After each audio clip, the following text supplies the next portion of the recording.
आणि साऊ गेली आहे आजीकडं. एवढं सुख नाही आयुष्यात. इकडे बघा. साऊला हे नवीन पुस्तक आणले तर 4 प्रकारचे आहे आणि तो 1.3K गेलेला आहे. थांब थोडं ऐश्वर्या. ए पिलू माझ्याकडं बघ. Hello mamma. हाय म्हणा. हाय हॅलो नमस्कार. मी ऋतुजा तुमच्या सर्वांचं स्वागत करते माझ्या आणखीन एका नवीन ब्लॉगमध्ये. आणि हे बघा मागं काय चाललंय. विथ हाफ चड्डी. आमच्या घरात उन्हाळा लवकरच आलाय. तिच्या पायाला लागले म्हणून ते कपडे तिला चिटकायला लागलेत म्हणून घातली तिनं बाबाचा बरमुडा. आणि साऊ गेली आहे आजीकडं. आमची साऊ सारखी आजीकडं पळत असते. एवढं हा चलत जाते चलत. कुणाचीच गरज नाही तिला. चलत जाते ती. एवढं सुख नाही आयुष्यात. इकडे बघा. इथंच आहे. कोण आहे कोण आहे कोण आहे कोण आहे कोण आहे. तू आहे. तुझं नाव काय आहे. मी तुझं नाव आहे साऊ आहे. खडूस साऊ आहे. खडूस साऊ. गोड शाऊ. गोड शाऊ नाही खडूस शाऊ. काय गोड साऊ. ओके ठीक आहे. Hot air balloon. आणि आम्ही साऊला हे नवीन पुस्तक आणले तर 4 प्रकारचे ABCDचं एक, व्हेजिटेबलचं एक, व्हेकलचं एक आणि चौथं कोणतं फ्रुट्सचं एक. फ्रुट्सचं एक आहे. आधी तिच्याकडे फक्त ABCDचं होतं पण आम्हाला ते सगळं पाठ झालं. मग नंतर आम्हाला काय शिकावं असा प्रश्न पडला. मग आम्ही आणखीन पुस्तकं मागवले. इतकी हुशार आहे आमची साऊ. हो ना. हुशार आहे का तू. हुशार आहे का तू.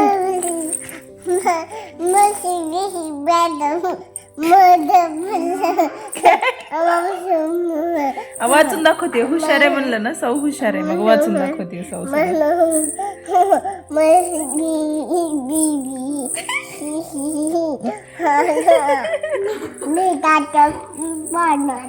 आता जो हळदी कुंकाचा व्हिडिओ होता ना तो फायनली यूट्यूबनी खूप सारा त्याला प्रमोट केलेला आहे आणि तो 1.3K गेलेला आहे. त्याच्यामुळं थँक्यू यूट्यूब. कारण तिथं दिसतं की कोणी किती रेकमेंड केलं आहे, कोणी कुठून बघितलं आहे, नोटिफिकेशन ज्याला गेले त्यांनी किती पाहिलं आहे. सो ते सगळ्यात जास्त त्याला 1K तर यूट्यूबनं स्वतः माझा तेवढा रेकमेंड केलेला आहे व्हिडिओ. आणि मला खूप आनंद झाला आहे कारण माझा पहिला व्हिडिओ 1K गेला आहे. बाकी एक ट्रिपचा होता रामोजी फिल्म सिटीचा, तो 550 काहीतरी गेला होता. त्याच्यानंतर हाच आहे जो 1K गेला आहे आणि पहिला व्हिडिओ आहे. त्याच्यामुळे मला खूप आनंद होतो आहे. चला म्हणजे व्ह्यू ड्युरेशन कमी आहे, 1 मिनिटाचं आहे. बट येस यूट्यूब रेकमेंड तर करतं आहे माझा व्हिडिओ. आणि मला हे मी आणखी नाही बोलू देते का. बघितलं बोलू देते का. बडबड बडबड बडबड. आणि मी आणखीन एक नोटीस केलं म्हणजे जेव्हा मी चॅनल ओपन केलं होतं ना तेव्हा मला सगळ्यांनी असं सांगितलं होतं की तू शॉर्ट बनव मग तुझं चॅनल लवकर ग्रो होईल. पण माझ्या शॉर्टला जेवढे माझ्या लॉंग व्हिडिओला व्ह्यूज असते त्याच्या अर्धे पण माझ्या शॉर्टला नसतात. I don't know Y. कारण यूट्यूब माझं शॉर्ट एवढं काही रेकमेंड करत नाही. पण लॉंग व्हिडिओला तेवढे व्ह्यूज असतात. चांगले असतात ते व्ह्यूज म्हणजे माझ्या मते तरी. कारण मी मला वाटतं की म्हणजे सुरुवात असल्यामुळं तेवढे व्ह्यूज येत आहेत. ठीक आहे मी ते पण आणखीन यायला पाहिजेत प्रत्येक व्हिडिओला. माझा एक तरी व्हिडिओ मिलियन गेल्याशिवाय मला काही एवढं म्हणजे ग्रो झाल्यासारखं वाटणार नाही. आणि त्याच्यासाठी मी मेहनत करते आहे आणि करणारच आहे. आज रथसप्तमी आहे पण पुरणपोळी काही कोणाला खायची नव्हती म्हणून आज मी तिळाची पोळी करणार होते.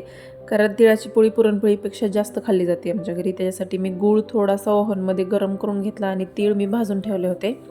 गूळ गरम करून घेतला कारण तो इझिली कट होतो जेव्हा ओव्हनमध्ये आपण त्याला थोडंसं एक 30 सेकंड किंवा 45 सेकंडसाठी गरम करतो.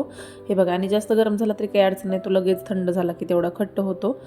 आणि ह्याच्यातला अर्धाच गूळ मला लागणार होता. मग मी थोडं थोडं करून तीळ आणि गूळ मिक्स करून असं मिक्सरमधून काढून घेतलं.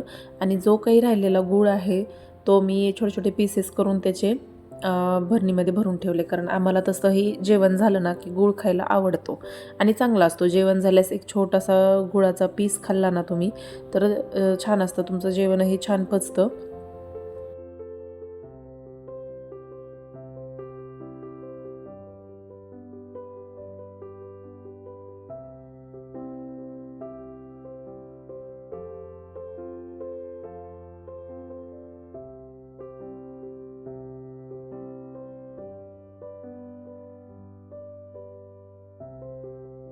आता खाण्यासाठी मी हा गूळ कट करून ठेवला होता, पण थोडाच होता आणि एक क्यूब होता माझ्याकडे, आणखीन एक म्हणजे डीमार्टमधून आणला होता तो. म्हणलं आता ह्याला पण कट करून ठेवून देऊया, कारण आत्ता एक 5 किलोची ढेप घेतली आहे मी गुळाची. म्हणलं हे संपून जाईन खाऊन खाऊन, म्हणून त्याला पण थोडंसं गरम केलं. पण हे माझ्याकडून थोडंसं जास्त गरम झालं, कारण ह्याच्या आधी मी एक क्यूब त्याचा गरम केला होता, त्याच्यामुळं प्रीहीट होतो ओव्हन आणि तो थोडासा पघळला गेला. बरं असू त्याचा द्या, ते पगळ्यालाही थोडासा म्हणजे चिक्कीच्या गुळासारखा लागतो, छान होतं ते पण.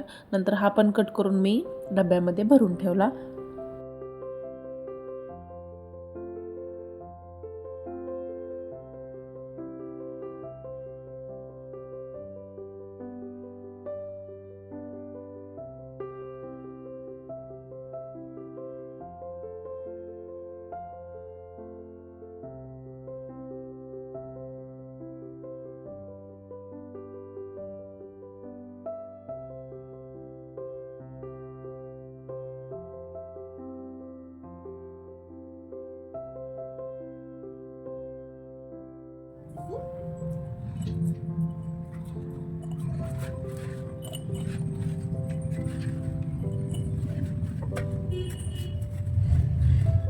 नंतर ही जी ओव्हनची प्लेट होती ना, ती थोडीशी गुळामुळं खराब झाली, ते पण घासायला काढलं आणि फ्रीज पण मला साफ करून घ्यायचं होतं.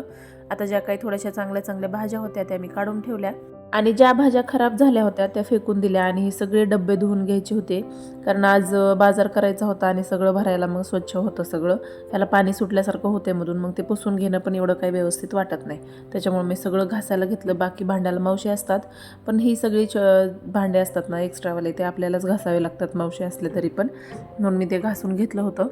हा चॉपिंग बोर्ड ना वुडनचा आहे आणि तो मला नव्हतं माहीत की त्यात म्हणजे फरक असतो लाकडामध्ये पण, आणि हा थोडंसं बुरशी चढल्यासारखी होते, त्याला सारखं घासून घ्यावं लागतंय. आणि यावेळेस डीमार्टमध्ये गेल्यासही माझ्या लक्षात नाही की मला तो स्टीलवाला चॉपिंग बोर्ड घ्यायचा आहे. जाऊ देत, चला मी ऑर्डर करेल आता, कारण डीमार्टमध्ये आता कधी जाणं होईल तसं काही सांगताही येत नाही.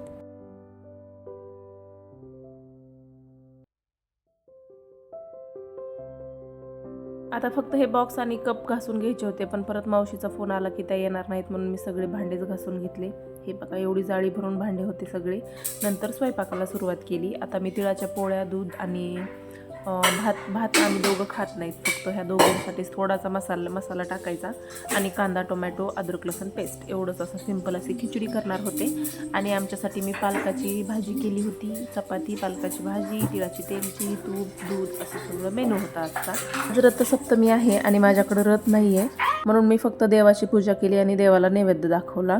आणि रथसप्तमी म्हणजे सूर्यदेवांचा जन्मदिवस असतो तो, त्याला रथसप्तमी का म्हणतात तर सूर्यदेवांना तपश्चर्या करायची होती आणि जर ते एका जागेवर बसले तर आपल्याला कसा प्रकाश मिळणार ना, त्याच्यामुळं मग त्यांना 7 घोडे असलेला हिरेजडित असा रथ देण्यात आला आणि ते सूर्यदेव त्या रथातच असतात जेव्हा पण ते फिरतात आणि त्यांना बसून तपश्चर्याही करता येते. आणि त्या रथाला तुमच्या ह्याच्यानुसार म्हणजे जसं आपण म्हणतो ना दिवस लहान झाला, दिवस मोठा झाला, त्याच्यावर डिपेंड असतं की त्या रथाला घोडे आहेत किंवा हरणं आहेत किंवा म्हशी पण असतात म्हणे, अशी आमची आजी सांगायची. आता ही आख्यायिका आहे काय आहे माहीत नाही, पण असं आम्हाला स्टोरी सांगितली जायची.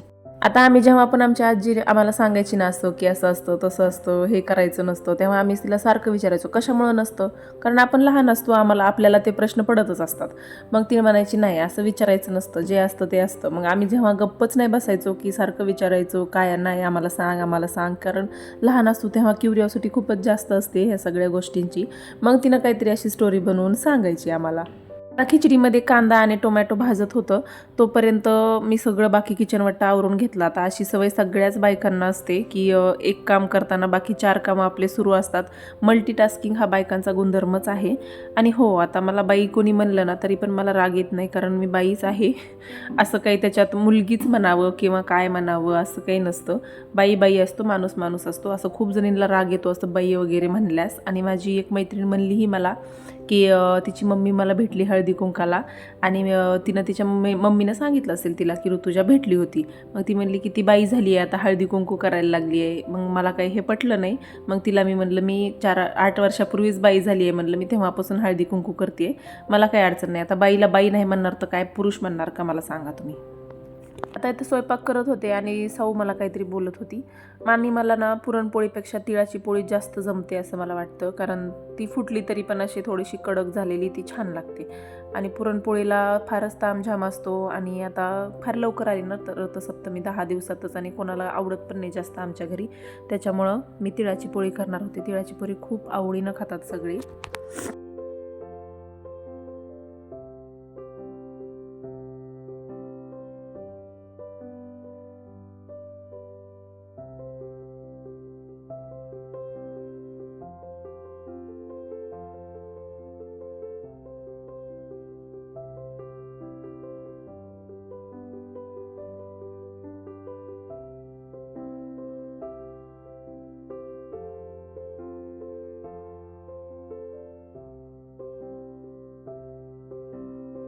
हे बघा, हे वाहनाचं सामान खेळत खेळत जेवण चाललंय. आणि बघा, व्हिडिओ चालू केला की परत हातात घेतलं.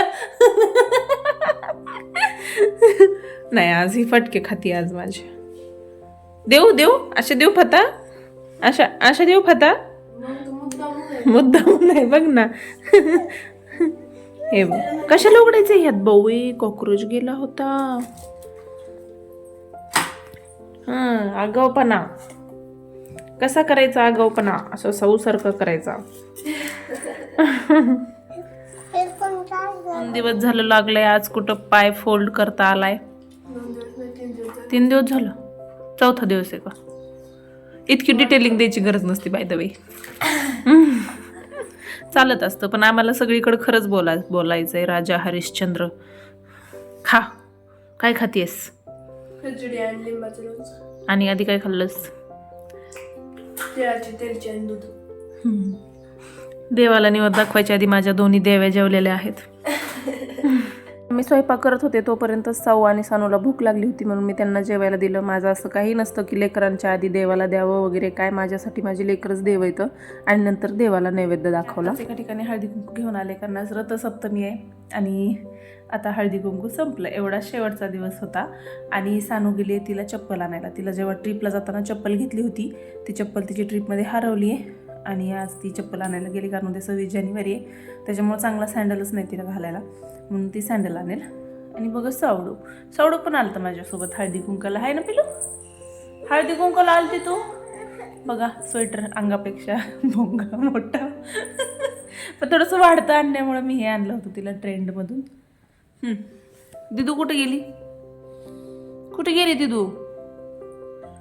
हिला पण जायचं होतं सँडल आणायला दिदू सोबत, पण आजी येणार आहे बाळा. आजी येणार आहे, आपल्याला कुकर आणायला जायचं आहे आजीला. तुला पाहिजे ना, आजी यायला पाहिजे ना. टोपी काढ, तू दिसत नाहीस. आजी यायला पाहिजे ना.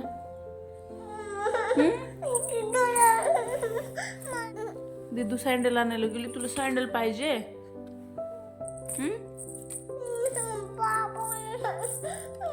बोल बोल बोल बोल बोल बोल. मी चेंज केली आहे साडी, कारण मला ना अशात आता साडी घालायची सवयच नाही राहिलेली बिलकुलच. फारच गजगज झाल्यासारखं होतं ते साडी घालून, कारण आता मोस्टली मी ड्रेसच घालते त्याच्यामुळं. आणि आई आली होती, आणि आता आई आली आहे म्हणजे ती बिना डब्याची तर येणार नाही. तिनं पुरणपोळी केली होती आणि मी पुरणपोळी केली नाही. जेव्हा तिला समजलं तेव्हाच तिनं माझ्याकडे यायचा बहाणा शोधला की कुकर घ्यायचं आहे मला, मी येते तुझ्याकडं. आणि ती डब्बा घेऊन आली होती आणि तिच्यासाठी कुकर पण घ्यायला गेलोत. कुकर घेतलं आणि नंतर आलोत घरी. आता मॅडमला काहीतरी खायला तर आणायचंच होतं.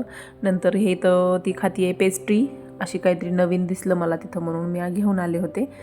आणि नंतर असाच पेस्ट्री खाऊन केला आम्ही आमच्या दिवसाचा शेवट. चला, मला लाईक शेअर सबस्क्राईब केलं नसेल तर नक्की करा. आपण भेटू अशाच पुढच्या व्लॉगमध्ये. तोपर्यंत बाय बाय.